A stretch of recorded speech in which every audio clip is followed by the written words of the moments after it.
Bukod sa lungsod ng Maynila, mayroon din na libreng sakay program sa Pasig at Caloocan. Malaking tulong daw ito di lamang para sa mga tsuper pero gayon din sa mga commuter. Para bigyan ng mukha ang balita, Mobile Journal, Jazz Paredes.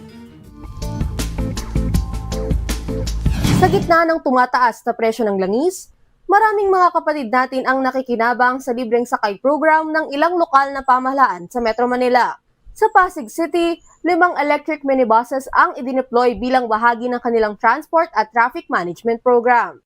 Nagsimula ang aming libre sakay gamit ang newly procured electric minibuses noong March 27, 2026 para tugunan ang kakulangan ng supply ng public utility vehicles sa lungsod Pasig tuwing rush hour.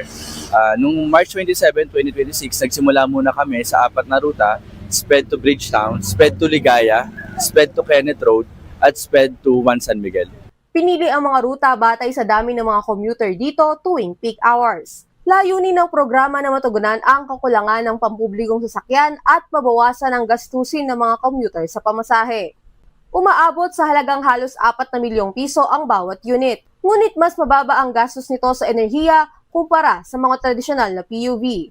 Pagbabasihan natin ang operasyon ng libreng sakay noong 2025 sa rutang Temporary City Hall, Bridgetown, papuntang SPED sa Caroncio Avenue, na gumastos ng 10,501 liters ng diesel, at gagamitin natin ang kasalukuyang presyo ng diesel, makakatipid tayo ng humigit kumulang 1,260,000 sa ating operational expenses.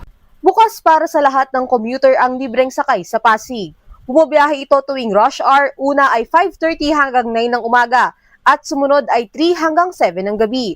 Fully air-conditioned ang mga minibus na may 24 seating capacity habang 5 para sa nakatayo. Meron kasi tayong sinusunod na service plan. So after 10 minutes, kapag hindi pa ito napuno, aalis na po ito. Pero wag pong mag-alala yung mga gusto pang sumakay sa ibang lugar, no?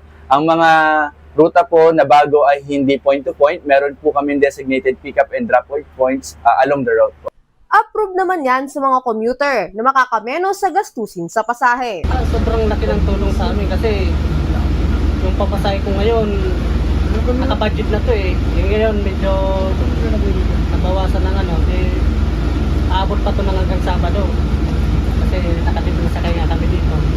First experience, so it's okay. Ayan, lamig. Ang ganda bago-bago. Hindi ko alam kung saan yung mga ruta.